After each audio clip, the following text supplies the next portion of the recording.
ஒரு நடிகையோடைய வெயிட் உடல் எடையை கேட்டு ஃபேமஸ் ஆயிட்டீங்க. முதல்ல உங்களுடைய வெயிட் என்ன?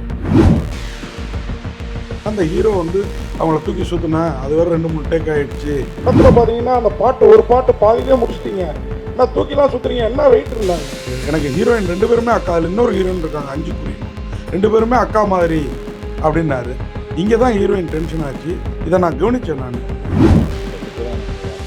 ராதிகா என்ன ஓங்கி அரையணும், ஸ்லாப் பண்ணணும் அப்படின்னு ஒரு சேனல், இங்கிலீஷ் சேனலுக்கு பேட்டி கொடுக்குறாங்க. நடிகை ராதிகா முதல்ல போய் உங்கள் அண்ணன் ராதா ரவி அடிங்கிறாங்க. ஏன் நடிகை ராதிகா போய் அவங்க அண்ணன் ராதா ரவி அடிக்கணும் சார்? நடிகை கஸ்தூரி உங்கள்கிட்ட 1-to-1 இன்டர்வியூ கூப்பிட்றாங்களே, நீங்கள் ரெடியாக இருக்கீங்களா? நான் தயாராக இருக்கேன். நடிகை கஸ்தூரிக்கு ஓப்பன் சேலஞ்ச் பண்ணுறீங்களா? சார் அங்கே பைலோனை இவங்க என்ன பண்ணாங்க, பல்ல கட்டிட்டு இருந்தாங்க. பைலோனோட குஷ்பு வந்து கண்டனம் தெரிவிக்கலாமா சார்? எல்லாம் பொங்கி முழுசா தெரிஞ்சு குஷ்பு ஏன் உங்களுக்கு கண்டனம் தெரிவிக்க சார்? அவங்க ஒரு கர்ப்பு பற்றி பேசிட்டு குஷ்பு எவ்வளோ பெரிய சர்ச்சையில் சிக்கினாங்க. அது இல்லாமல் குஷ்பு இட்லிங்கிறது இன்னமும் மார்க்கெட்டில் இருக்குது. இதுவே பாடி ஷேமிங் இல்லையா? சூப்பர் ஸ்டார் ரஜினிகாந்தை ஏமாத்தி தான் ரஞ்சித் படம் எடுத்து இது விமர்சனங்களில் வைக்கப்பட்டது சார். அதனால தானே அது அவர் சொல்லலாம் மாற்றிட்டு. சூப்பர் ஸ்டார் ரஜினிகாந்தை ரஞ்சித் ஏமாத்தி. நான் வந்து என்ன கேட்டேன்னா, சார் வர்ற வழியெல்லாம் கிளாமர் போஸ்டாக இருக்குது பிரியானந்தது, இதில் டீச்சராக நடிக்கிறதா சொல்கிறீங்க, எந்த டீச்சர் சார் இப்படி ட்ரெஸ் போட்டு வருவாங்க? ஒருவேளை இதில் செக்ஸ் கல்வி போதிக்கிற டீச்சராக பிரியானந்தம் நடிக்கிறாங்களோ, மாணவர்களுக்கு மட்டும் போதிக்கிறாங்களா, சிவகார்த்திகேயன் போதிக்கிறேன். ஏதோ மோகன்லால் ஸ்ருதிஹாசன் ஒரு டான்ஸ் ஆடுறாங்க. நீங்கள் அந்த வீடியோ பார்த்தீங்களா தெரியல, மோகன்லாலும் மம்முட்டி உட்காந்துருப்பாங்க. அப்போ ஒரு செய்கை செய்வார் மோகன்லால் ஸ்ருதிஹாசன் டான்ஸை பார்த்து. என்ன இவங்க பட ப்ரொமோஷனுக்காக யூஸ் பண்ணுறாங்களோ? இப்போ உங்களை வச்சு அந்த அதர்ஸ் படத்துக்கான ப்ரொமோஷனை எல்லாரும் தேடிக்கிட்டு. ஆமாம், நம்மளை அதர்ஸாக நினச்சதுனால இவங்க என்ன நான் கேவலப்படுறதை பற்றி கவலைப்படாமல் எடுத்துகிட்டு போய் அங்கே ஸ்டூபிட் கொஸ்டின், சென்ஸ் இல்லாத கொஸ்டின்றாங்க. அப்போ அடுத்த படம் முடிஞ்சோன்னே வரும். நான் மன்னிப்பே கேட்கல, வருத்தம் தான் தெரிவித்தேன். அதுவும் வந்து பலரால் இப்போ அவங்களுக்கு இப்போ வந்து திருப்பி கீழே கமெண்ட் போடுறாங்க, அம்மா அதான் வருத்தம் தெரிவிச்சிட்டாரு, இது பப்ளிசிட்டிக்காக பண்ணது நம்ம விடுமா அப்படின்னு கமெண்ட் போடுறாங்க. இப்போ தான் வந்து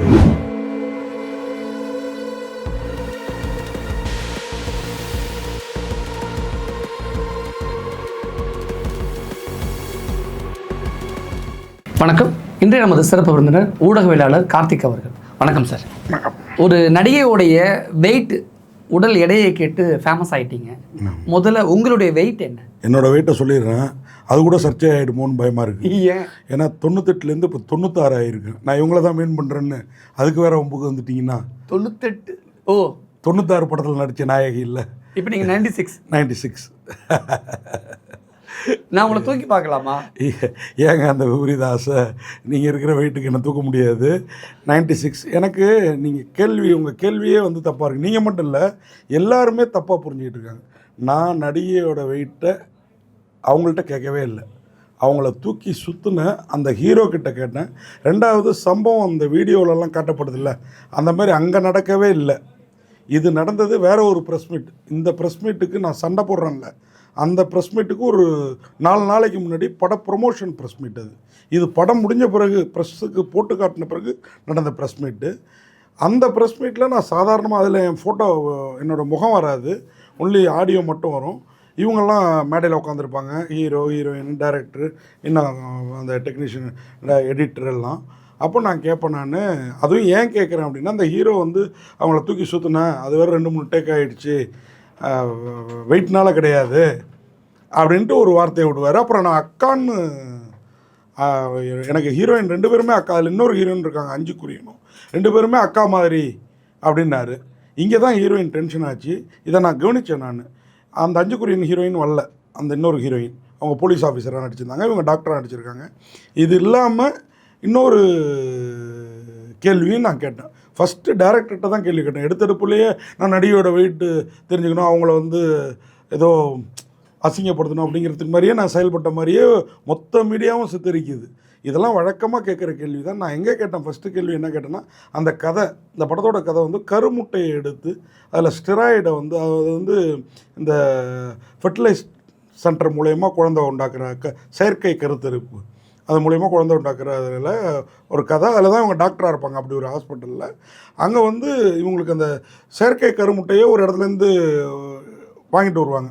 அது கண்ணு தெரியாத சில அந்த பார்வையற்ற அவங்கள்ட்டேருந்து வாங்கிட்டு வந்துன்னா ஒரு குரூப் அராஜகமாக அவங்கள்ட்டேருந்து கருமுட்டையை எடுத்துகிட்டு வந்து அதில் ஒரு ஆள் ஸ்டெராய்டை ஜாஸ்தி சேர்த்து இந்த திருநம்பிகள் உருவாகணும் சமூகத்தில்.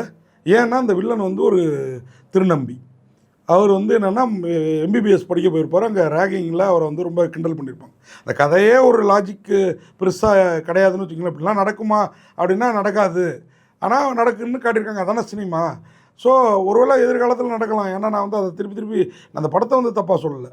தட்டில் இட்லியும் பட்டனை தட்டினான்ற பாட்டு இன்றைக்கி சாத்தியமாயிடுச்சு இல்லைங்களா? அதுமாதிரி ஃப்யூச்சரில் அது நடக்கலாம். அது ஒருவேளை முன்கூட்டியே டேரக்டர் இந்த கதையை இந்த கேள்வியை நான் கேட்குறேன். அதர்ஸ்ன்னு பேர் வச்சுருக்கீங்களே, அதர்ஸ்னால் இப்போ எனக்கு நீங்கள் அதர்ஸு, உங்களுக்கு அவர் அதர்ஸு, அவருக்கு இவர் அதர்ஸு, இவருக்கு நான் அதர்ஸ். இந்த மீனிங்கில் ஒவ்வொரு சிங்கிள் பர்சனாலிட்டிக்கும் அடுத்தவங்க வந்து அதர்ஸ் தான், அதை மீன் பண்ணுறீங்களா? இல்லை இந்த மாதிரி செயற்கை கருத்தரிப்பில் இந்த மாதிரி ஒரு திருநம்பி உருவாகிறது தான் அதர்ஸ்ன்னு சொல்கிறீங்களா? அவங்கள தான் மாற்றுத்திறனாளிகள் அதுதான் அதர்ஸ்ன்னு அப்படின்றத கேட்குறேன் நான். சார் அதுதான் சார் கதையை பார்த்து இந்த பொண்ணு சொல்லுது மொத்தமாக. அந்த மாதிரி கேள்வியெலாம் யாருமே கேட்கல. நானே கேட்டேன் அந்த மாதிரி ஒரு கேள்வி அந்த ப்ரெஸ் மீட்டில். அப்புறம் தான் இந்த கேள்வியை ஹீரோட்ட கேட்குறேன். இது டேரக்டர்கிட்ட கேட்டு முடிஞ்சிருச்சு. அவர் ஒரு அழகான பதில் சொன்னார். படம் பார்த்தா நீங்களே தெரிஞ்சுப்பீங்க சார்னு. அடுத்து ஹீரோக்கிட்ட அந்த பொண்ணை தூக்கி சுற்றுறீங்க ட்ரெய்லர் போட்டு காட்டினாங்க. அதை வச்சு தான் இந்த கேள்விகள்லாம். இப்படி நம்மளை கூப்பிட்றதே இந்தமாரி கேள்வி கேட்கணுங்கிறதுக்காக தான் ப்ரெஸ் மீட்டில். ஓகேங்களா? அப்போது அந்த பொண்ணு தூக்கி சுற்றுனீங்களே வெயிட்டாக இருந்தாங்களா? ஏன்னா இவர் சொல்கிறாரு அக்கான்றாரு. டேரக்டர் வந்து இவங்க ஹீரோயின் கிடையாது சார், படம் முழுக்க இருக்க மாட்டாங்க, ஒரு 5-6 சீன் தான் வருவாங்க, டாக்டராக இருக்காங்க அப்படின்ட்டு. அப்போ நான் வந்து என்ன வெயிட் இருந்தாங்கன்னு சாதாரணமான கேள்வி சார். நான் இவ்வளோ சொல்கிறீங்களே வெயிட்டுன்றதுக்கு. ஆமாம். இப்போ முக்கியமான விஷயத்துக்குள்ள வந்துடலாம். ஒரு நடிகையோட வெயிட் என்னன்னு கேட்டீங்க, அது பெரிய அளவில் சர்ச்சையை வெடிச்சிச்சு. ஒரு கட்டத்தில் வருத்தம் தெரிவித்து ஒரு அறிக்கையை வெளியிட்டீங்க. ஆனால் அவருடைய வருத்தத்தை அவர் அந்த மன்னிப்பெல்லாம் நான் ஏற்றுக்க மாட்டேன் அப்படின்னு நடிகை கௌரி கிஷன் இப்போ அடம் பிடிக்கிறாங்கல்ல, இதை எப்படி பார்க்குறீங்க? இது எல்லாமே சார் இங்கே சிலரால் ட்ரிகர் பண்ணி விடப்படுது சார். கௌரி கிஷனை சொல்ல வரீங்களா அல்லது யாரை சொல்கிறீங்க? கௌரி கிஷனை சிலர் மீடியாவில் இருக்கிற சிலரே ட்ரிகர் பண்ணுறாங்க, தவறாக வழி நடத்துகிறாங்க. ஏன்னா என் மேலே உள்ள காழ்ப்புணர்ச்சி புரியுதா உங்களுக்கு? எல்லா ப்ரெஸ் மீட்லேயும் இவன் கேள்வி கேட்டுக்கிட்டே இருக்கான், கேள்வி கேட்டே இவன் பேர் வாங்கிட்டு இருக்கானே, இவனை காலி பண்ணணும். இந்த இதுலேயே என்னை காலி பண்ண நினச்சாங்க. அது எனக்கு ஓவர் பப்ளிசிட்டி ஆகி இந்தியா முழுக்க ஒரு தெரிஞ்ச நிருபராக நான் ஆகிட்டேன். அதுதான் உண்மை. இவங்க சினிமா மாறிடுச்சா? நீ கேள்வி கேட்குறீங்களே, சினிமா மாறிடுச்சா? இன்னும் என்ன மாறலன்னு சொல்ல வரீங்க? என்ன மாறிடுச்சுன்னு சொல்ல வரீங்க? இது வந்து இந்த மாதிரி ஒரு சப்ஜெக்ட் சார். இதில் எதுக்கு டூயட் டாக்டர் கூட போலீஸ் ஆஃபீஸர்? சினிமாவோட குத்துப்பாட்டு மாறிடுச்சு இல்லை? இன்னமும் இருக்குது சார். இன்னும் பல சினிமாவில் இல்லை. சினிமாவோட நடிகையோட தொப்புளை காட்டுறது, நடிகையோட தொடையை காட்டுறதுலாம் மாறிடுச்சுல? ஃபுல்லாக மாறல, இன்னமும் இருக்குதா சார்? அதை தான் நான் சினிமாவில் வந்து இன்னமும் என்னென்னா முன்னாடி கிளாமருக்கு குத்துப்பாட்டுக்குன்னு தனியாக ஒரு நடிகை இருந்தாங்க. இப்போ அவங்க படப்புலையும் ஹீரோயின்ஸ் மண்ணலி போட்டாங்க, அவங்களே பண்ணுறாங்க. அதை ஒரு படத்தில் ஒரு ஹீரோயின் வந்து புதுசாக இன்ட்ரடியூஸ் பண்ணுறாங்கன்னா நீச்சல் உடையில் அந்த நடிகை வரணும் ஒரு சீன் வைப்பாங்கல்ல, இப்போ அந்த காட்சிகளாக மாறிடுச்சு. அந்த காட்சி அந்த மாதிரி இல்லை, வேற மாதிரி மாறி இருக்குது. எப்படி இந்த மாறிடுச்சு? அதான் ஹீரோயினே இப்போ போட்டு ஒரு ட்ரெஸ்ஸே கிளாமர் ட்ரெஸ்ஸாக தானே சார் இருக்குது. ஃபங்க்ஷனுக்கு வர்ற ஹீரோயின்ஸ் பாருங்கள் நீங்கள். நான் இதெல்லாம் குற்றச்சாட்டு பண்ணால் திருப்பி நம்ம வந்து பெண் உரிமை பெண்ணியம் பேசுகிறவங்களோட மோதிர மாதிரி இருக்கும். பெண்ணியத்துக்கு சம்மந்தம் இல்லை. இல்லை ட்ரெஸ்ஸுக்கு நீங்கள் சொல்கிறீங்களா? இல்லை இது இப்போல்லாம் எனக்கு பேசவே யோசனையாக இருக்குது, எப்படி எடுத்துப்பாங்கங்கிறது பயங்கர இதுவாக இருக்குது. இல்லை சார், இந்த கேள்விக்கு பல பேர் போராடினாங்க. நான் நீங்கள் கேட்டிங்கன்னா சொல்கிறேன். நான் பேசுகிற எல்லாரும் யோக்கியமாக அவங்க நெஞ்சை தொட்டு பார்க்கணும். என்னை வந்து பல பேர் கீழே கமெண்ட் போடுறாங்க. நம்மளை மாதிரி சாதாரண பிரஜைகள் எல்லோருமே பாடி ஷேம் பண்ணாதுன்னு என் பாடியை ஷேம் பண்ணிகிட்டு இருக்காங்க. ஒரு நிருபர் எப்படி இருந்தால் உனக்குன்னா, ஆனால் ஒரு நடிகை எப்படி தான் இருக்கணுங்கிறத தானே செலக்ட் பண்ணுறாங்க. நீங்கள் நடிகை பாடி ஷேம் பண்ணுறேன்னு சொல்லிட்டு ஒரு ரிப்போர்ட்டர் இருக்கிற உங்களையே நிறைய பேர் பாடி ஷேம் கீழே கமெண்ட்டில் யாரெல்லாம் உங்களை பாடி ஷேம் பண்ணுறதா நீங்கள் சொல்கிறீங்க? நீங்கள் நிறைய வியூவர்ஸ் சொல்கிறேன் நான். இப்போ இந்த யூடியூப் இந்த சேனல்லலாம் வருதில்ல, இது இல்லாமல் இவங்களுக்கு ஆதரவு தெரிவித்த ஆர்டிஸ்ட்டு அரசியல்வாதிகள் இவங்களாம் என்னை பாடி ஷேம் பண்ணல, என் மனசை ரொம்ப காயப்படுத்திட்டாங்க. ராதாரவி சொல்கிறீங்க? ராதாரவி என்ன பண்ணல. நான் உங்களுக்கு அந்த பாயிண்ட்டுக்கு வரேன். நான் உங்களுக்கு ராதிகா என்ன ஓங்கி அரையணும், ஸ்லாப் பண்ணணும் அப்படின்னு ஒரு சேனல், இங்கிலீஷ் சேனலுக்கு பேட்டி கொடுக்குறாங்க. நடிகை ராதிகா முதல்ல போய் உங்கள் அண்ணன் ராதாரவியை அடிங்கிறேன் நான். ஏன் நடிகை ராதிகா போய் அவங்க அண்ணன் ராதாரவி அடிக்கணும் சார்? சமீபமாக அவரை பற்றி பல இன்சிடென்ட் இருக்குது, பல கேஸ் இருக்குது அவர் மேலே. சமீபமாக ஒரு இன்சிடென்ட், இந்த ஒரு 5-6 நாளைக்கு முன்னாடி வீடியோ சிரிப்பாக சிரிச்சுது. நம்ம விஷாலை சொல்கிறார், அவர் கட்டடம் கட்டிட்டு தான் நான் கல்யாணம் பண்ணிப்பேன்னு சொன்னார். இப்போ கட்டடத்தை எழுப்பிட்டாங்க, நடிகர் சங்க கட்டடத்தை. அதில் கட்டடத்தை எழுப்பி கல்யாணம் பண்ணால் நீ தான் வேலை செய்ய போகிற, எங்களுக்கு எப்படி வேலை கிடைக்கும் அப்படிங்கிறாரு. என்ன அர்த்தம் அது? டபுள் மீனிங்காக பேசிட்டு டபுள் ட்ரிபிள் 5-6 மீனிங் அதுக்கு. அதாவது நடிகர் சங்கத்தை கட்டிட்டு கல்யாணம் பண்ணிப்பேன், கட்டிட்டு தான் கல்யாணம் பண்ணிப்பேன்னு விஷால் ரொம்ப நாள் பிடிவாதமாக இருக்காரு. அவர் நடிகர் சங்க செயலாளராக இருக்கிறனால அந்த முடிவில் இருக்கிறாரு. அவரை ராதாரவி உட்காந்துட்டு பேசுகிறாரு. அங்கே நடந்த இது ப்ரொடியூசர் கவுன்சில் நடந்த அந்த எலெக்ஷன் இதுன்னு நினைக்கிறேன். இப்போ பொதுக்குழுவில் வீடியோ நானும் பார்த்தீங்கல்ல, அதில் பின்னாடி இருக்கவங்க பக்கன்னு சிரிக்கிறாங்க. இது வந்து அவர் கட்டிக்க போகிறது ஒரு நடிகை தான்.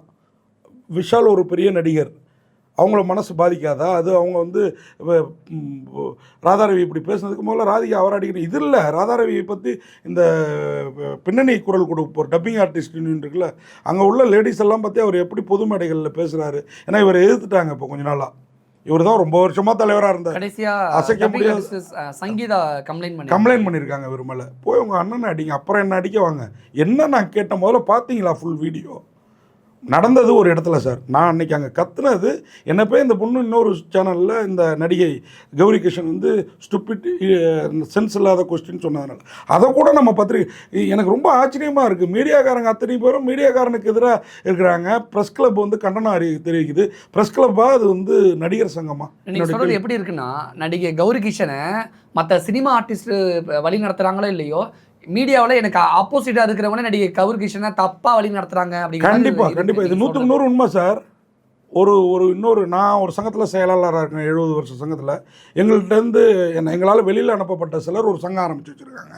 அதில் ஒரு அம்மா தலைவியாக இருக்கிறாங்க. ஓகேங்களா? அந்த அம்மா அன்றைக்கி ட்வீட் போடுறாங்க, அன்றைக்கி ஃபேஸ்புக்கில் போடுறாங்க, இந்த மாதிரி பல காயம் பல வழிகள்லாம் கடந்து தான் நானும் வந்திருக்கேன்.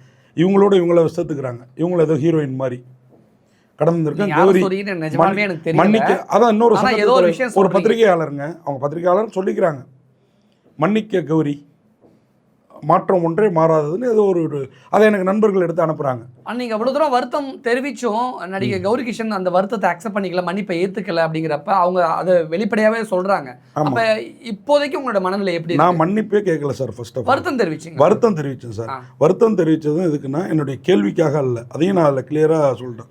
எந்த விதத்துலையாவது அந்த கேள்வியும் அங்கே நடந்த சம்பவம் தான் பல பேருக்கு வந்து என்னை வந்து ஒரு மோசமானவன் நடிகை பேச விடாமல் பேசினால அது ஏங்கிறதுக்கு ஒரு ஹிஸ்ட்ரி இருக்குது. அதை யாருமே வெளிக்கொண்டு வரவே இல்லை. முடிஞ்சால் நீங்கள் அந்த கிளிப்பிங்ஸை போடுங்க. அந்த கேள்வி கேட்டேன் பாருங்கள், அந்த இடத்த அங்கே ஒரு சாதாரண கேள்வியை எடுத்துகிட்டு போய் அங்கேயே இவங்க சிரிச்சுட்டு உட்காந்துருக்குறாங்க 10-15 நிமிஷம். எனக்கு அங்கே தான் சந்தேகம் வருது. ஒரு நாள் கழித்து 2 நாள் கழித்து ஒரு சேனலுக்கு பேட்டி கொடுக்க போகிறாங்க. அப்போ ஹீரோவும் கூட இருக்கிறார், இதே படத்துக்கு ஹீரோ. இவங்க பட ப்ரொமோஷனுக்காக யூஸ் பண்ணுறாங்களோ? அப்போ உங்களை வச்சு அந்த அதர்ஸ் படத்துக்கான ப்ரொமோஷனை எல்லாரும் தேடிக்கிட்டு. ஆமாம், நம்மளை அதர்ஸாக நினச்சதுனால இவங்க என்ன நான் கேவலப்படுறதை பற்றி கவலைப்படாமல் எடுத்துகிட்டு போய் அங்கே ஸ்டூபிட் கொஸ்டின், சென்ஸ் இல்லாத கொஸ்டின்றாங்க. அப்போ அடுத்த படம் முடிஞ்சோன்னே வர ப்ரெஸ் மீட்டில் நான் கேட்டப்போ அது ஸ்டூபிட் கொஸ்டின் தானே. அங்கே வந்து அந்த பொண்ணு எனக்கு எதுக்கே சொல்லுது. நான் அது இல்லாமல் நான் ஏன் அடிக்கவே முடியும் ஒரு பொம்பளை பிள்ளைய போயிட்டு என் ப்ரெஸ் மீடியா பக்கத்தில் இருக்காங்கங்கிறதுனால?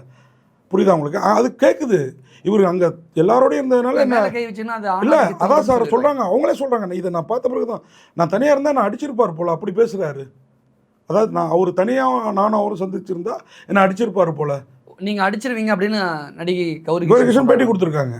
ஆனால் கூட இருந்த ப்ரொடியூசரோ ஹீரோவோ டேரக்டரோ எதுவும் சொல்ல, அவங்கள இவங்க தான் அடிக்கணும். நான் என்ன பண்ணுறது? ஏன்? ஆமாம், அவங்க சும்மா இருந்தாங்கல்ல, அவங்க என்னதான் சார் சார் விடுங்க சார் அப்படின்னு சாப்பிட்டா தான் கேட்டாங்க. ஆனால் படத்துக்கு நீங்கள் உங்களே அறியாமல் பெரும் பப்ளிசிட்டி கொடுத்துருக்குறோம். அதுதான் உண்மை. இதனால படத்தை விட டைரக்டருக்கும் ஹீரோவுக்கும் சந்தோஷமா? இதனால அது எனக்கு தெரியாது. படத்தை விட கௌரி கிருஷ்ணனுக்கு லைஃப் லாங் பப்ளிசிட்டி அமைஞ்சு போச்சு. எப்படி சொல்கிறீங்க? ஆமாம் சார், இது ஒன்றுமே இல்லாத கொஸ்டின் சார். நான் திருப்பி தவறேங்க சார். இந்த ஒரு பிரபல பத்திரிகை தினம் இது நம்ம தமிழ்நாட்டில் இதுதான் நம்பர் 1. இதில் இந்த காலமன் வாரம் வியாழக்கிழமை நட்சத்திர பேட்டி வருது சார். இதில் எடை உயரம்லாம் இவங்க சொல்லாமல இவங்க எழுதுகிறாங்க. இந்த இடம் இவங்க தான் எழுதுகிறாங்க. நீங்கள் நல்லா ஃபோக்கஸ் பண்ணியே போடுங்க, ஓகேங்களா? இப்போது இங்கே கேட்டால் குத்தல். இதில் கௌரி கிருஷ்ணன் பேட்டியும் வந்திருக்குது. அதில் எடை சொல்லியிருக்காங்க.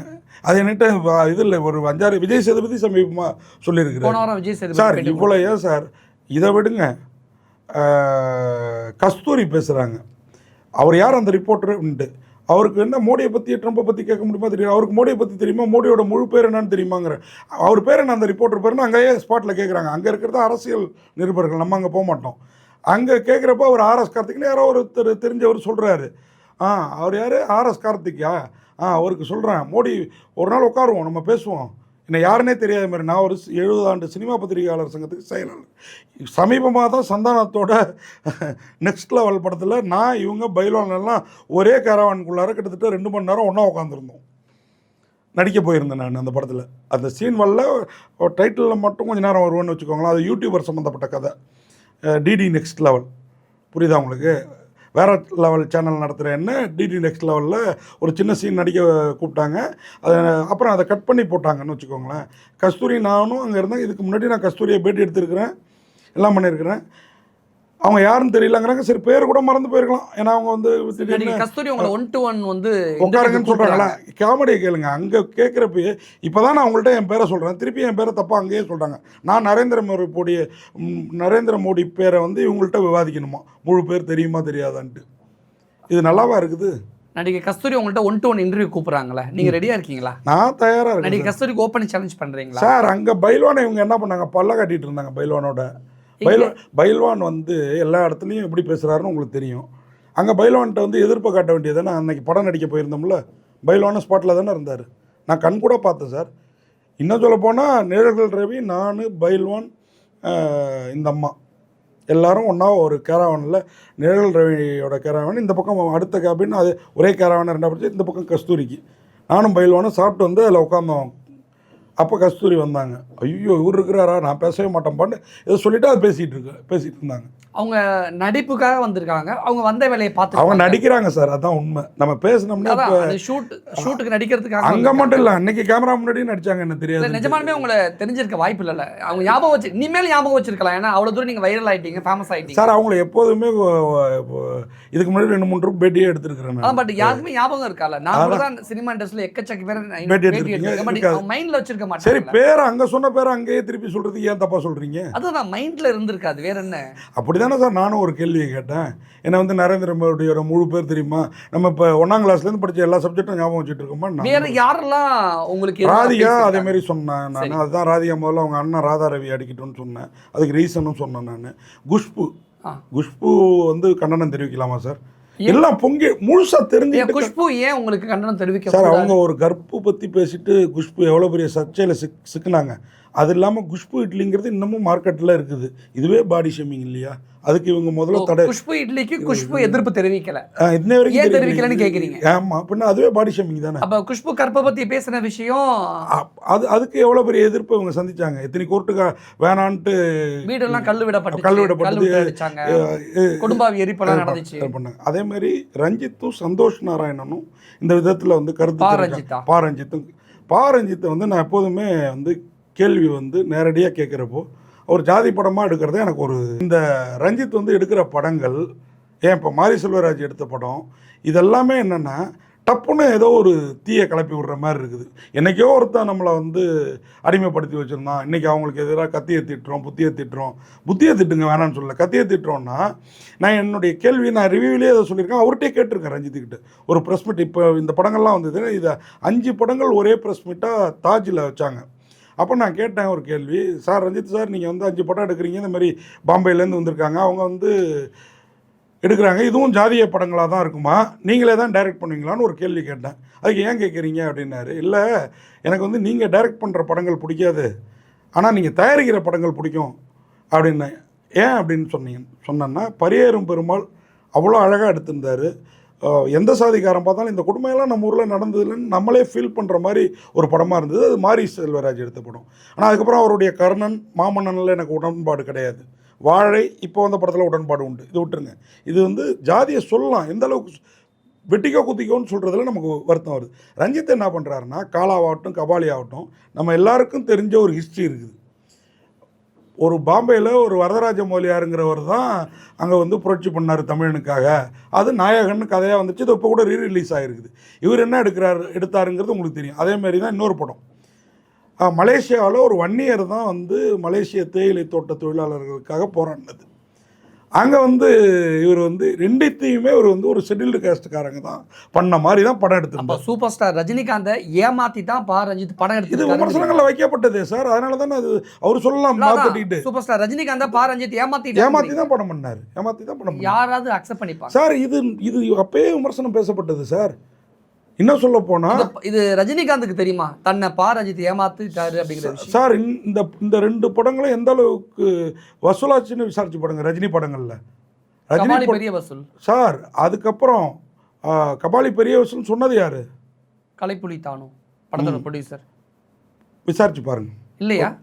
எனக்கு தெரியாது, விசாரிச்சு பாருங்க. நான் ஏன்னா இப்போ மீண்டும் சர்ச்சையில் சிக்க விரும்பலை. நான் ரஜினியோட படங்களில் அது இப்போ என்னுடைய கொஸ்டின் மாரி பிரபகண்டாப்படுத்தப்பட்டது. புரியுதா உங்களுக்கு? நம்ம திருப்பி பழைய ரஜினியை பார்த்தது கார்த்திக் சுப்புராஜ் படத்தில் தான். புரியுதா உங்களுக்கு? பேட்டையில். ஓகேங்களா? அதுக்கப்புறம் ஜெயிலர். ஓகேங்களா?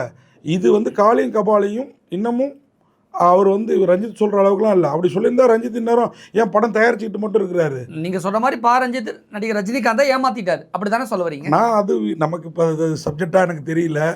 எனக்கு ஏன் கண்டனம் தெரிவித்தாருங்கிறதுக்கு நான் ஒரு காரணம் சொல்கிறேன். ரஞ்சித் இல்லைன்னா இல்லை கண்டனம் தெரிவிக்க வேண்டியது. எப்படி ப்ரெஸ் கிளப் சில பத்திரிகையாளர்களோட பேச்சை கேட்டுட்டு ஒரு ப்ரெஸ் கிளப்புங்கிறது யாருக்கானது சார்? பத்திரிகையாளர்களுக்கானது, நிருபர்களுக்கானது. யூடியூபராக இருந்தால் ப்ரெஸ் கிளப்பில் இன்றைக்கி எத்தனை நிர்வாகிகள் யூடியூபர்ஸ் இருக்காங்கன்னு என்னால் சொல்ல முடியும். ஏன்னா இன்றைக்கி எல்லாருமே டிஜிட்டல் மீடியாவுக்கு ஏற்ற மாதிரி பத்திரிகையாளர்களாக இருந்தவங்க எல்லாருமே இன்றைக்கி யூடியூபர்ஸாக, நீங்களே பெரிய பத்திரிகையாளர், இன்றைக்கி யூடியூப் சேனல் வச்சு நடத்திட்டு இருக்கிறீங்க இல்லைங்களா? இந்த மாதிரி தான் இன்றைக்கி நானும் யூடியூபராக மாறி இருக்கேன். அதுக்காக நம்ம எழுத்த விட்டுறல. அங்கே ஒன்று இங்கே ஒன்றுமோ என்ன எழுதணுமோ அதை எழுதிட்டு தான் இருக்கும். அது ஃபேஸ்புக்கில் இதில் எழுதுகிறோம். சில பேர் ஃப்ரீலான்ஸாக பத்திரிகையிலையும் எழுதுகிறோம். பட் இப்போ நமக்கு பிரதானமாக யூடியூபராக இருக்கவங்கனால நம்மளை யூடியூபர்னு கூப்பிட்றது எந்த விதத்தில் நியாயம்? பத்திரிகையாளர். இன்னும் சொல்லப்போனால் ப்ரெஸ் கிளப்பில் நானும் என்ன முன்னாள் மெம்பர் உறுப்பினர் இப்போ புதுப்பிக்கிறதுக்கு இந்த இமெயிலே அனுப்ப சொன்னாங்க. இது வரைக்கும் பதில் இல்லை. 2 ட்ரிப் அனுப்பிட்டேன் நான். அங்கே ஒரு பாலிடிக்ஸ் நடக்குது. அந்த மாதிரி தான் இந்த கொஸ்டின்லேயும் பாலிடிக்ஸ். ஒருத்தர் அதை டீட்டெயிலாக யூடியூப்பில் பேசியிருக்காரு. யூடியூப் எடுத்துகிட்டு வர நிருபர்கள் இல்லை, டிவி சேனல். அப்படி பார்த்தா டிவி சேனலில் வேலை பார்க்குறவங்க எப்படி ப்ரெஸ் கிளப்பில் இருக்க முடியும்? மீடியா கிளப்லலாம் இருக்கணும். இப்படி பேசிக்கிட்டே போகலாம் சார். இவங்க எல்லாம் ஒன் சைடாக இருந்து மொத்தமாக என்ன நடந்ததுங்கிறத புரிஞ்சிக்காமல் ஒரு அறிக்கை. கவிதா பாரதின்னு ஒரு இயக்குனர் கம் நடிகர், அவர் நாளே ஃபேஸ்புக்கில் இதுக்கு ஏதோ வெண்குழல் போட்டிருந்த ஒரு நிருபர் அப்படின்னு என்னமோ, இது தொப்பிக்கு பேர் வெண்குழல் என்னது ஊன் குழாய் போட்டிருந்தேன்னு. உன்னே என் தலையில் ஊனாக இருக்கான் முடி இல்லாமல். அவரும் என்னை விட பெரிய சொட்டை தலையாக இருப்பார், அது வேறு விஷயம். அவர் போட்டிருக்கிறாரு. என்ன நடந்ததுன்னு முதல்ல பார்த்துட்டு இந்த மாதிரி எழுதுகிறவங்க எழுதுனா புரிஞ்சுக்கிறவங்க தப்பாக புரிஞ்சுட்டு இருக்க மாட்டாங்க. இப்போ இவங்க எல்லாரும் ஒரே பக்கமாக இவன் ஏன் சண்டை போடுறான் அப்படிங்கிறத யாருமே ஆராய்ச்சி பண்ணல. அங்கே தான் அந்த கேள்வியும் கேட்டதாகவும், அங்கே தான் மன்னிப்பு கேளுன்னு நான் கொடி பிடிச்சதாகவும், மன்னிப்பு கேட்க சொன்னது எனக்கு மன்னிப்பு கேட்கணுன்னா இந்த படத்தை போட விடாமையே நம்ம மன்னிப்பு கேட்க சொல்லியிருக்கலாம். நான் அதை செய்யலை. ஒரு பத்திரிகையாளர்லாம் ஜென்யூனாக நான் நடந்துக்கிட்டேன். படம் போட்டாங்க, ப்ரெஸ் மீட்டும் ஃபஸ்ட்டு டேரக்டர் மட்டும் பேசிட்டு கொஸ்டின்னாரு, எல்லாரும் பேசி முடிங்க நாங்கள் கேட்குறோன்ட்டு. அப்பயே ஒரு கேள்வி கேட்டதுக்கப்புறம் தான் ஆரம்பித்தேன் நான். இது என்னென்னா, இவங்க ஒரு ப்ரெஸ் மீட்டில் நடந்ததை எடுத்துகிட்டு போய் இன்னொரு சேனலில் உட்காந்து ஸ்டூபிட் கொஸ்டின், சென்ஸ் இல்லாத கேள்வி அப்படின்னப்போ தான் நம்ம கோவம் வந்து. அதுவும் உங்கள்கிட்ட நான் கேட்கவே இல்லை. அதேமாதிரி நடிகர் சங்கம் ஒரு அறிக்கை விட்டுருக்குறாங்க. இவர் 10 ஆண்டுகளுக்கு முன்பே இப்படி தான் ஒரு நடிகையிடம் இதே நபர் பத்திரிகையாளரில் நபர் இது எல்லாம் பிரியானந்த். அந்த விஷயத்தில் என்னன்னா சார் 2 சம்பவம் சார். அதில் எனக்கு கனலின் நாயகனே கார்த்திகேயன்னு கலைப்புலி தானே பட்டம் கொடுத்தாரு. ஏன் அப்படின்னா, நான் எழுதினேன் அப்போ ஃபேஸ்புக் இதில் எழுதிட்டு இருந்தேன். என்ன அப்படின்னா, இப்போ என்னை நான் ஒரு பிரபல தினப்பத்திரிகையில் வேலையில் இருந்தேன். இந்த மாதிரி பாலிடிக்ஸால் வெளியில் இந்த விபரீத ராஜயோகம் எனக்கு வேறு ரூபமாக என்னை மாற்றும். அப்போ என்னாச்சுன்னா, எதிர்நீச்சல்னு ஒரு படம் இந்த சம்பவத்துக்கு முன்னாடி அது நடந்தது. அரிமா நம்பி சம்பவம், எஸ்கே சிவகார்த்திகேயன். இங்கே ஆர்கேவின்னு ஒரு ஸ்டுடியோ இருந்தது விஜய் ஹாஸ்பிட்டலுக்கு ஏற்ற மாதிரி. அங்கே இப்போ அது திருப்பி பரணி ஸ்டுடியோக்குள்ளார அவங்க வந்தாங்க. திருப்பி அந்த ஸ்டுடியோக்குள்ளார எதிர்நீச்சல் ப்ரெஸ் மீட்டு, ஒரு சின்ன ஹால். நம்ம ஸ்டுடியோ இந்த ரூம் சைஸ் தான் இருக்கும். அதில் முக்கிய வச்சுட்டு மொத்த நிருபர்களும் கேமரா வச்சுட்டு, அப்போல்லாம் இவ்வளோ கேமராக்கள் கிடையாது, ஒரு 25-30 கேமரா தான் இருக்கும். இப்போ மாதிரி நூற்றுக்கணக்கான கேமரா கிடையாது. அப்போ நான் கொஞ்சம் போனோன்னே வழியில் போகிறப்பே பார்த்துட்டு போனேன், ஒரே கிளாமர் போஸ்டர் பிரியானந்த் பயங்கர இப்படி குனிஞ்சிட்டு இப்படி புரியல உங்களுக்கு சினிமா போஸ்டர்ஸ் தெரியும். பிரியானந்தோட சினிமா போஸ்டர்ஸ் ரொம்ப கிளாமரா இருந்தது. அதான் எதிர்நீச்சல் படம், அந்த எதிர்நீச்சல் படத்துக்கு கிளாமரா இருந்தது. நான் உள்ள போன பிரஸ் மீட்ல பேசினாங்க. படத்துல அவங்க டீச்சரா தான் நடிச்சிருக்காங்க. அதுதான் கேள்வியே. அவங்க வந்து பேசுறப்போ எல்லாரும் சொன்னாங்க இதுல வந்து பிரியானந்த் டீச்சரா நடிக்கிறாங்க, சிவகார்த்திகேயன் அவங்கள வந்து லவ் பண்ற ஒரு கேரக்டரா நடிக்கிறாரு என்ன அப்படின்னா, நான் உடனே கேட்டேன் அப்போ வந்து இந்தியா முழுக்க என்னன்னா இந்த கற்பழிப்பு இந்த மாதிரி விஷயங்கள்லாம் குறையணும் அப்படின்னா ஸ்கூல்லேயே செக்ஸ் கல்வி போதிக்கணும் அப்படிங்கிற ஒரு விஷயம் வைக்கலாமா வேணாமான்னு பேசப்பட்டது. குறிப்பாக தமிழகத்தில் அப்போ அது ரொம்ப பயங்கரமாக போயிட்டு இருந்தது அந்த படத்து ப்ரெஸ் மீட். அப்போ நான் வந்து டேரக்டர்கிட்ட, அங்கேயும் டேரக்டர்கிட்ட, ஹீரோயின்கிட்ட கேட்கல. நான் வந்து என்ன கேட்டேன்னா, சார் வர்ற வழியெல்லாம் கிளாமர் போஸ்ட்டாக இருக்குது பிரியானந்தது, இதில் டீச்சராக நடிக்கிறதா சொல்கிறீங்க, எந்த டீச்சர் சார் இப்படி ட்ரெஸ் போட்டு வருவாங்க, ஒருவேளை இதில் செக்ஸ் கல்வி போதிக்கிற டீச்சராக பிரியானந்த் நடிக்கிறாங்களோ, மாணவர்களுக்கு மட்டும் போதிக்கிறாங்களா சிவகார்த்திகேயன் போதிக்கிறாங்க, ஏதோ ஒரு ஸ்லேடையாக கேட்டேன் சார், எனக்கு சரியாக ஞாபகம் இல்லை, நீங்கள் அப்போ உள்ள வீடியோ எடுத்து பார்த்தேன். ஒரு நல்ல கொஸ்டின் அந்த படத்துக்கு. மறுநாள் இன்றைக்கி இருக்கிற பிரபல பத்திரிகைகளில் ஹெட்லைன் இதுதான். அன்றைக்கி இவ்வளோ மீடியா கிடையாது, டைட்டிலே தான். நம்ம கேள்வி கேட்டால் அதுதான் சார். நான் சும்மாலாம் கேள்வி நாயகன்லாம் சொல்லிட்டுலாம் தெரியல. அதான் கனலின் நாயகன்னு சூப்பர் ஸ்டார்னு பட்டம் வச்ச யார், சூப்பர் ஸ்டார்ன்ற பட்டம் ரஜினிக்கும் விஜயகாந்துக்கு புரட்சி கலைஞருங்கிற பட்டத்தை கொடுத்தவர் தான் கலைப்புலி தான். அவர் தான் வந்து தயாரிப்பாளர் எனக்கு வந்து கனலின் நாயகன்னு பட்டம் கொடுக்குறாரு. ஏன் அப்படின்னா இதுக்கப்புறம் நடந்த சம்பவம். இங்கே பிரியானந்த் என்னை பார்த்துட்டு என்ன சார் என்னாச்சு அப்படின்ட்டு, சார் நீங்கள் யார், அவரை பிடிங்க, அவரை கூப்பிடுங்க அப்படின்ட்டு ப்ரெஸ் மீட் முடிஞ்ச பிறகு அந்த பொண்ணு அங்கேயே ரியாக்ட் பண்ணிச்சு. எதிர்நீச்சல் முடிஞ்ச உடனே ரியாக்ட் பண்ணி, என்ன சார் இப்படிலாம் கேள்வி கேட்குறீங்க, என்னம்மா எப்படிம்மா கேள்வி கேட்டோம்னு, என்ன சார் செக்ஸ் டீச்சரான்னு கேட்குறீங்க. ஆமாம், இப்போ செக்ஸ் கல்வி தேவைன்னு விவாதம் நடந்துட்டு இருக்குது, பசங்களுக்கு உண்மையாக தேவைதானம்மா, நான் ஃபீல் பண்ணேன், நீயும் கொஞ்சம் கிளாமராக ட்ரெஸ் இருந்து மற்ற சாதாரண டீச்சர் என்ன நமக்கு கற்றுக் கொடுக்குற டீச்சர் வந்து இப்படி ட்ரெஸ் போட்டு வர மாட்டாங்களேன்னு கேட்டோமா, இல்லை என்ன தப்பு. சினிமா போஸ்டர்ஸ்லாம் ரொம்ப ஆபாசமாக இருந்ததுனால அந்த படத்துலேயே அவங்க டீச்சராக நடிச்சதுனால அந்த படத்தில் நீங்கள் செக்ஸ் கல்வி போதிக்கக்கூடிய டீச்சராக நடிக்கிறீங்களான்னு கேட்டது அட்வான்டேஜாக வைக்கிறாங்க காட்சி அப்படின்ட்டு. இல்லை அங்கே வெடிக்கல, அந்த பொண்ணு என்கிட்ட கேட்டது. அந்த நியூஸ் மட்டும் பயங்கர டைட்டில் ஆச்சு, வைரல் ஆச்சு. அன்னைக்கு வைரல்லாம் கிடையாது, பேப்பர் இதில் தான். நான் என்ன கேட்டேன், நான் கேள்வி கேட்ட வீடியோவை பாருங்கள். எல்லா மீடியாவும் அது திட்டமிட்டா இல்லை அவசர கதியிலையா தெரியல, அந்த வீடியோவை ஒருத்தரும் போடல. அப்புறம் நான் ஒரு பத்திரிகையாளர் சந்திப்பு ஏற்பாடு பண்ணி அந்த வீடியோவை காமிச்ச பிறகு தான் ஓஹோ நடந்தது இதா அப்படின்ட்டு. அப்போ கூட நான் மன்னிப்பு கேட்க மாட்டேன் அப்படின்னு சொன்னேன். அப்புறம் மறுநாள் வந்து நானாக இறங்கி வந்து வருத்தம் தெரிவிக்கிறேன். ஏன்னா அவங்க வருத்தம் தெரிவிச்சிங்களா, அதுக்கு என்ன காரணம், யாரும் சொன்னாங்களா? என் பொண்ணு வீட்டுக்கு போனப்போ, என் பொண்ணு கல்லூரியில் படிக்கிறா, அவள் வந்து வீட்டுக்கு போனப்போ, அப்பா நான் சொன்ன மாதிரி அதெல்லாம் கூட நான் சிம்பத்தி தேடுறேங்கிறாங்க, அதனால் நான் டீட்டெயிலாக சொல்ல விரும்பல. என் பையன் ஒரு ஸ்பெஷல் சைல்டு, அதனால் நம்ம பொண்ணு மேலே கொஞ்சம் கூடுதல் இது இருக்கும் இல்லைங்களா. அவள் சொன்னால் என் பொண்ணும் ஒய்ஃபும் வந்து ஏங்க விட்டு தொலைங்க, எல்லாரும் உங்களை தப்பாக புரிஞ்சுக்கிட்டு அப்படி என் பொண்ணு சொன்னால், அப்பா எல்லாரும் கமெண்ட் செக்ஷனில் வந்து உன்னை கண்டபடி திட்டி போடுறாங்கப்பா, இதுக்கு ஒரு சாரி தான் கேளம்பா அப்படின்னா. அப்போ சாரிங்கிறது நமக்கு வந்து நான் தப்பே பண்ணல, நான் ஏமா சாரி கேட்கணும் அப்படின்னு. அப்புறம் நான் யோசித்தேன், வருத்தம் தெரிவிக்கலாமே, ஒரு வருத்தங்கிறது வேறு, மன்னிப்புங்கிறது வேறு, டோட்டலாக வேறுன்னு வச்சுக்கோங்களேன். சரி, இந்த நிகழ்வுக்கு அவங்க மனசை புண்படுத்தியிருந்தால் வருத்தம் தெரிவிச்சுக்கிறேன், நான் அந்த நோக்கில் கேட்கல. இது தவறாக எடுத்துக்கொள்ளப்பட்டு எடுத்து செல்லப்பட்டு பிரபகண்டாப்படுத்தப்பட்டது அப்படின்றத சொல்லி நான் வருத்தம் தெரிவிச்சிருக்கிறேன். அந்த பொண்ணு அதை எடுத்து போட்டு திருப்பியும் மன்னிப்பு வந்து பொறுப்புணர்வோடு கேட்கல, நான் மன்னிப்பே கேட்கல, வருத்தம் தான் தெரிவித்தேன். அதுவும் வந்து பலரால் இப்போ அவங்களுக்கு இப்போ வந்து திருப்பி கீழே கமெண்ட் போடுறாங்க, அம்மா அதான் வருத்தம் தெரிவிச்சிட்டாரு, இது பப்ளிசிட்டிக்காக பண்ணது தானம்மா விடுமா அப்படின்னு கமெண்ட் போடுறாங்க. இப்போ தான் வந்து போகிறாங்க. இப்போ நாம் தெரிவித்த வருத்தம் ஏன்னா அங்கேயே நம்மளுடைய தோற்றம் ஒன்று இருக்குது சார். இப்போ அந்த பொண்ணு மாதிரி நம்ம வந்து அழகாக இருந்தால், இப்போ இது பாடி ஷேமிங் இல்லை, அவங்களுக்கு வந்து அவங்கள பாராட்டுறேன் நான். அவங்கள மாதிரி ஒரு அழகாக ஒரு லுக்காக இருந்தோம்னா நம்மளுடைய கருத்து ஈஸியாக எடுத்து செல்லப்படும். நம்ம ஒரு சாதாரண ரிப்போர்ட் போய் சொல்ல மாட்டாங்க, இருக்குது. நான் வந்து தாடி மீசையுமா அதுவும் வேர்த்து என்னடா நமக்கு இப்படி ஒரு சம்பவம் நடந்துச்சுன்னு பொங்கி எழுந்தோன்னா எல்லாருக்கும் என்னை பார்த்தா அது கண்ணாப்புனான்னு கமெண்ட் போடுறாங்க. சினிமா ரிப்போர்ட்டராக தானே இருக்கான், ஓசியில் குடிப்பான், இங்கே அப்படிலாம் எதுவும் நடக்கிறதே கிடையாது. எடுத்த இன்டர்வியூவில் கூட மன்னிப்பு கேட்குறவன் மனுஷன், நீங்கள் மன்னிப்பு கேளுங்கன்னு கேட்டிருந்தேன். ஆனால் மறுநாள் காலையிலே மன்னிப்பு கேட்டுட்டீங்க. மன்னிப்பு இல்லை, நீங்களும் பார்த்தீங்களா தவறு பண்ணுறீங்க, வருத்தம் தெரிவிச்சு மனுஷனா பெரிய மனுஷனா மாறிட்டீங்க. அவங்க உங்களை மன்னிக்காம இன்னும் சின்ன பொண்ணாவே இருக்காங்க அப்படிங்கிற புரிதலோட. உங்களுக்கே புரியுதில்ல நான் என்ன சொல்றதுக்கு இருக்குது இதில், அதுதான் உண்மை. ஓகே, நீங்கள் ஏதோ ஒரு வகையில் அந்த நீங்கள் கேட்ட கேள்வி அந்த படத்துக்கான ப்ரமோஷனாக மாறிடுச்சு. ஓவராலாக பார்க்கும் பொழுது அந்த படத்தோட கூட பயமாக இருக்கு சார். டேரக்டருக்கெல்லாம் அது பாசிட்டிவாக மாறிடுச்சு. அந்த அந்த படத்தோட டீம்ல இந்த ஹீரோயின் தான் மனசு பாதிக்கப்பட்டுச்சு, கஷ்டப்பட்டாங்க. எல்லாரும் சொன்னதுக்கப்புறம் நீங்கள் வருத்தம் தெரிவிச்சிங்க. ஆனாலும் அவங்க மன்னிக்கலை அப்படிங்கிறது அவங்களுடைய மனநிலை சார்ந்தது. அவங்க இதற்கு வேற என்ன விளக்கம் சொல்ல போகிறாங்க அப்படிங்கிறத நம்ம பொறுத்து இருந்து சார். முதல்ல இது எல்லாருமே புரிஞ்சுக்கிட்டதே தவறானது சார். இங்கே வந்து ஒருத்தன் சொன்னால் அவன் பின்னாடி நின்னா அது உண்மையாயிடும். ஒரு 10 பேர் ஒரு விஷயத்தை பிடிச்சிட்டு தொங்குனா பாக்கி 100 பேரும் அதை பிடிச்சிட்டு தொங்குறான். உண்மையாக நான் சொன்ன விளக்கத்தை யாருமே அப்புறம் தான் புரிஞ்சுக்கிட்டாங்க. இங்கே காட்டப்பட்டதே வேறு. அது எதனால் என்னங்கிறது எனக்கு தெரியல. அது எங்களுக்குள்ளார உள்ள இந்த போட்டி பொறாமையா என்னங்கிறதுலாம் நான் திருப்பி போக விரும்பல. நான் ஒன்று மட்டும் சொல்லிக்கிறேன்.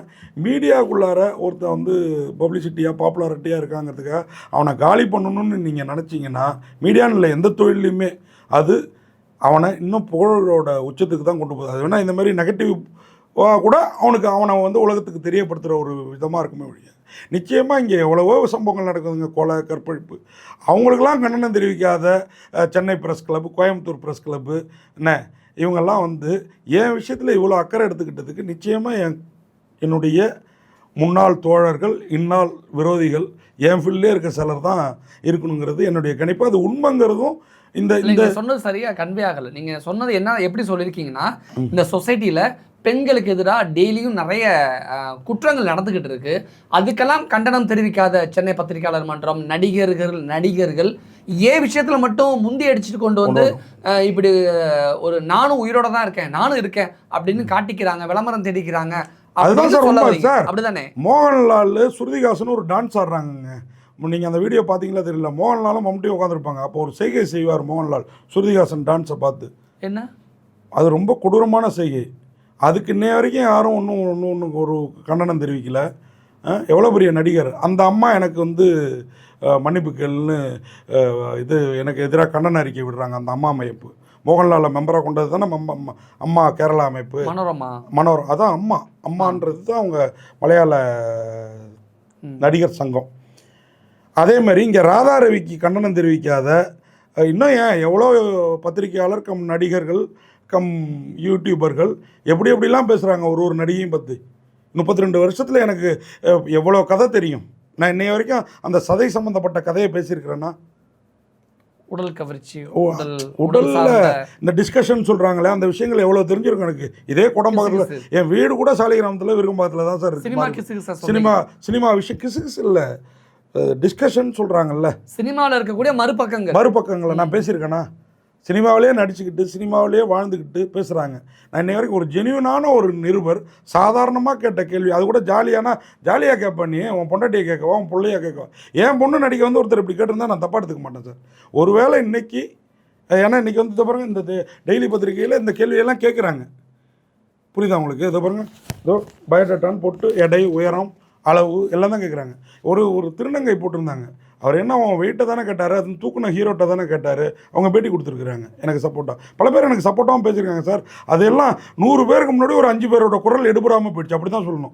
ப்ளூ சட்டை மாறன் கூட உங்களுக்கு ஆதரவாக பேசியிருக்காரு போல. பயில்வான் ரங்கநாதன் எனக்கு ஆதரவாக 2-3 வீடியோ பேசிட்டார் சார். நான் இதெல்லாம் வந்து இதனால் நான் அப்படி பாடி பயங்கரமாக கேள்வி கேட்பாரு. கேள்வி மட்டும் இல்லை, அவர் பேசுவார். நான் பாடி ஷேமிங்கே பண்ணல சார். இதுதான் நீங்கள் தூக்கி சுற்றுறீங்க. இதோ இப்போ வந்தோடனே நீங்கள் என்ன சொன்னீங்க, உங்களை தூக்கவா, வெயிட் என்னன்னு கேட்டீங்க. நான் அப்போ 96 98லேருந்து 96 குறைச்சிட்டேன். சுகர்னால டெய்லி காலைல வாக்கிங் போட்டு இருக்குது. புரியுதா உங்களுக்கு? நீங்கள் 96 வெயிட், நான் இப்போ என்னோட வெயிட் 96ன்னு சொல்கிறீங்க. அதை கூட 96 படத்தோட கம்பேர் பண்ணி இந்த பொண்ணை தான் குறி வைக்கிறான்னு பேசுவாங்க. கனெக்ட் ஆகும். நீங்கள் பதில் யதார்த்தமாக பேசுறது கூட அதுதான். இதுதான் சார். இங்கே எல்லாரும் எடுத்துக்கிறது ஒன்று இருக்குது. ரெண்டாவது ஒரு விஷயத்தை தீர ஆராய்ந்து இவர் ஏன் இங்கே இப்படி கத்துறாரு, எப்போதும் கேள்வி கேட்குறவர் தானே எல்லா நடிகைக்கும் தெரியாதா? ஏன் சில பேர் மௌனியாக இருந்தாங்கன்னா, என்னை பற்றி தெரியும் பல பேருக்கு. சில பேர் அவசர கதியில் டிவியில் பார்த்ததை வச்சு கருத்து தெரிவிச்சிட்டாங்க. அங்கே தான் கேள்வி கேட்டால், அங்கே தான் நான் பாடி ஷேமிங் பண்ணேன் அப்படின்றது. பாடி ஷேமிங்கிறது அது கிடையாது. கேள்வி கடைசி வரைக்கும் அவங்க எடையை சொல்லி அப்புறம் எப்படி நீ சொல்லி தான் அவனும் வெளில போகக்கூடாதுன்னு சொல்லியிருந்தா அது வந்து அவங்கள துன்புறுத்துறதா வற்புறுத்துனதா அர்த்தம். சாதாரண ஒரு கேள்வியை நீங்கள் எடுத்துகிட்டு போய் இன்னொரு சேனலில் பிரபகண்டா படத்தை ஸ்டூபிட் நான்சென்ஸ்ன்னு சொல்ல நான் அதுக்கு மறுப்பு தெரிவிங்க அப்படின்னா திருப்பி அங்கே ஸ்பாட்டில் நீ ஸ்டூபிட்னா நான் பேச விடாமல் கற்றுனேன். இதில் என்ன தவறு இருக்குது? உங்கள் தரப்பு விஷயத்தை நீங்கள் சொல்லியிருக்கீங்க. இந்த விஷயத்தில் அடுத்தடுத்து என்ன நடக்க போகுது அப்படிங்கிற நம்ம பொறுத்திருந்து பார்க்கலாம். நிறைய விஷயங்கள் ஷேர் பண்ணிக்கிட்டீங்க. எனக்கு நன்றி.